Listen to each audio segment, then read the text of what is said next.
Dostlar, ähliňize salam. Siz bilen Aýna Zarif.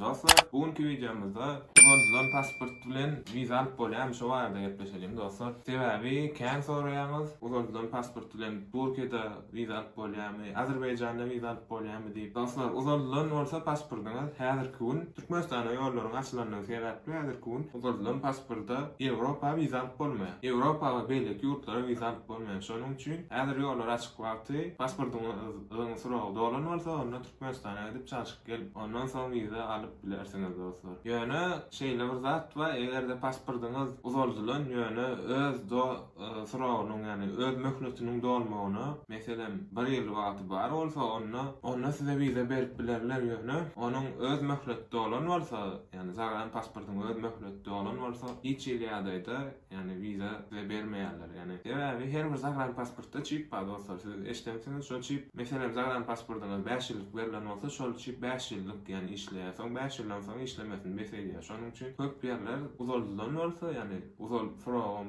diýilen bolsa möhleti ýani diýilen bolsa zagran pasportuň onda viza berilmeýär dostlar. Ýani meniň size maksadym eger pasportuňyz uzaldylan bolsa size Ýewropa aýlasyňyz eýlen bolsa Türkiýeden, Azerbaýjandan ingowsy bilerek çykdaýjy edip hem de wagt sarp edip görmäňde Türkmenistana gidip täze pasport alyp ondan soň Ýewropaýa beýleki döwletlere viza açtyp gelebilirsiniz. Ýöne häl gaýdyşmaly egerde siziň pasportuňyzda iň azyndan öz möhletiniň dolmagyny 6 ay bar bolsa onda size viza berip bilerler ýöne öz möhleti ýani dolan bolsa onda viza berilmeýär dostlar. Şonuň üçin şonu size belläp aýdyp geçen idim. Dostlar, egerde siz Polşada, Germaniýada, Ýewropanyň we beýleki Ýewropanyň döwletlerine işläsiňiz gelýän bolsa biz size işe çakylykatyny berip bilýäris. Şu videonyň aşagyna web sahypamy goýjak.